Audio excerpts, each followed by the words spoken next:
presinto, kung yun ang pagbabasihan. Iba yung 2022 kasi alam mo midterm elections yun eh. So pagbasihan natin yung 2018 elections, walang failure doon, 100% nag-function, naging maayos naman yung pag-conduct natin ng halalan noon. Ngayon, yung dito, ang sinasabi natin na nakikita nating problem, hindi kasi election-related yung mga kaguluhan. Meron dyan na Marel, may rido kasi. O kung hindi man, may personal na away doon sa isang kandidato. Nagkataon naman na kandidato yung apektado.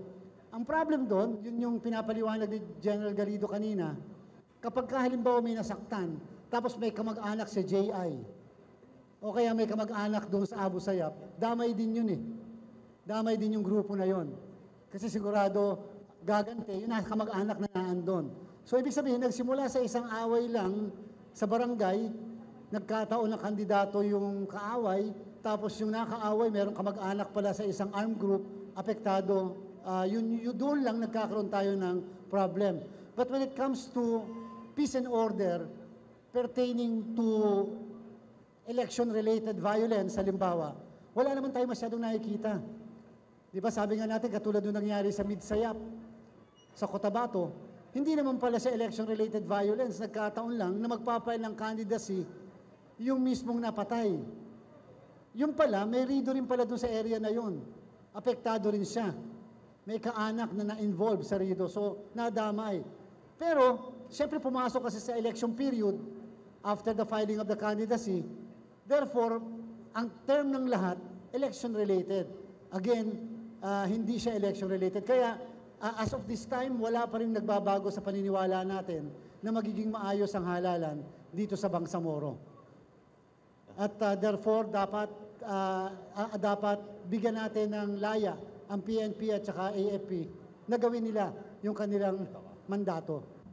Una, hindi pa nakakarating sa amin yung ganong klaseng proposal na 2 linggong postponement ng barangay and SK elections sa BARM. Number 1. Number 2, kung magiging legalistic tayo, wag na muna yung technicality, wag muna yung issue na binanggit kanina na merong areas of concern. Yung legality. Kasi siyempre pag kumilos ang COMELEC, legality dapat o yung base sa kung ano yung provision ng batas. Kasi kung magiging maluwag kami dito sa Bangsamoro, halimbawa, sabi namin, sige, postpone ang election sa Bangsamoro 2 weeks. Anong dahilan? Mukhang magkakagulo o baka mukhang may gulo. Di ba? Di dapat maging maluwag din kami sa Negros Oriental.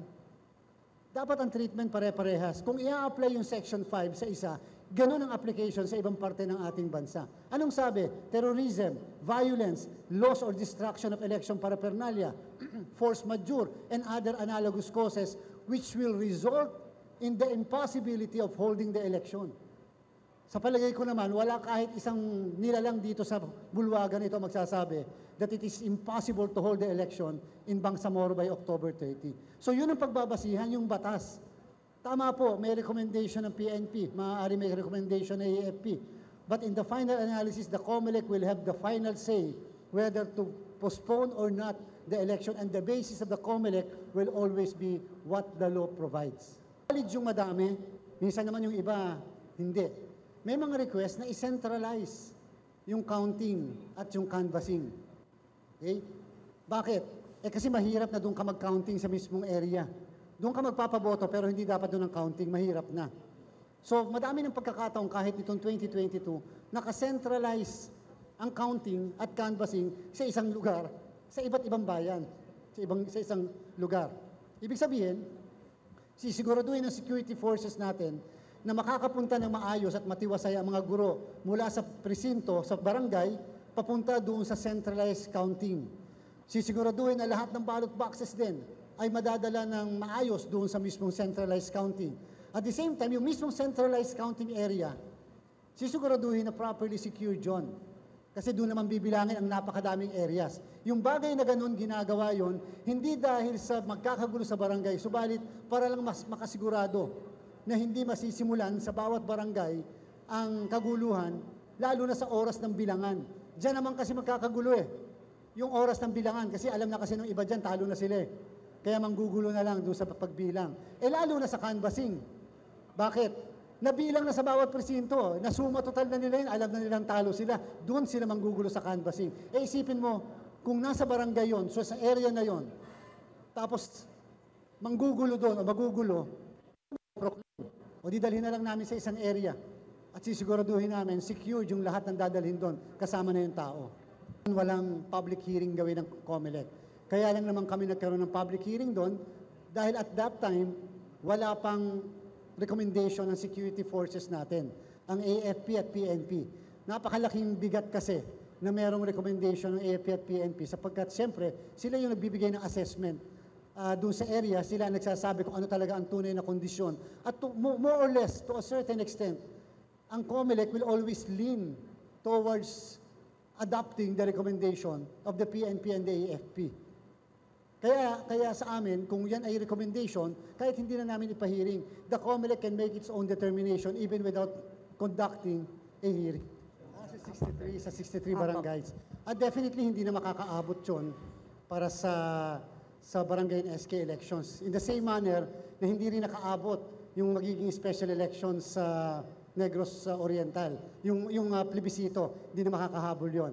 Kasi nga, hindi naman ganun kadali ang pag-iimprenta ng balota, pag-procure ng mga ibang gamit na gagamitin sa araw ng eleksyon, pagtitrain ng mga guro, at the same time yung pagko-coordinate sa lahat ng mga security forces. So, malamang na after na ng barangay and SK elections. Thank you po. Para sa kaalaman lang ng lahat, hindi binanggit ni General, ako na magbabanggit. Tungkol sa additional forces, pagbaba namin kanina sa aeroplano, may isang buong C-130 puno ng dagdag na sundalo Mukhang batalyon yata yun So may ibig sabihin, mukhang pangalawa na yon. So yung hinihinging pwersang dagdag, yun na yung dumating. Yun yung huling dumating kanina. Simple lang. Pag nag-file na ng candidacy si A, naglipa na pa rin yung kanyang campaign materials dyan, kahit walang nakalagay na vote for premature campaigning yan. Kapag nag-file siya ng candidacy, wala siyang nilagay before, pero naglalagay na siya ngayon, kahit sa private property, premature campaigning yan. Kapag umikot-ikot siya pagkatapos namigay kung ano-ano, nangamay, at pagkatapos may mga dala-dala pang parang piyesta ang atmosphere, premature campaigning yan. Sa social media, pag hindi siya nagtanggal ng kanyang social media post, kahit sa TikTok o anumang pamamaraan, siya ay premature campaigning. Siguro po ang pinakamaganda, bantayan na lang yung mga magkakalaban. Hindi naman namin mababantayan talaga lahat. So pagka meron po, file nila kaagad ng kaso. Ako, pag nakakita ko ng TikTok ng isang kandidato na nag-file na ng candidacy at nakarating sa COMELEC yan, sasabihin ko sa inyo ng tahasan, ang boto ko disqualify that candidate. Para lang maging maayos at maging maliwanag. So ang isang kapitan, incumbent, paano yon? Meron siyang project, di ba premature campaigning yon? Hindi naman natin pinipigilan yung pag-hold ng mga regular na proyekto. Bigla na lang nag-traffic dyan sa harap, hindi naman dapat ginagawa. Hindi naman niya ginagawa kahit kailan, premature campaigning yon. Pero yung regular na ginagawa ng barangay, hindi premature campaigning yon. Delivery of social services yon. So, premature campaigning dahil kandidato na sila at dahil sila ay pwede lamang mangampanya sa October 19 to 28. And lahat ng kilos nila mula sa pagpa-file ng candidacy hanggang October 18, pwedeng makonsider na premature campaigning, lalo pat ang purpose ay ma-impluensyahan ang botante directly or indirectly.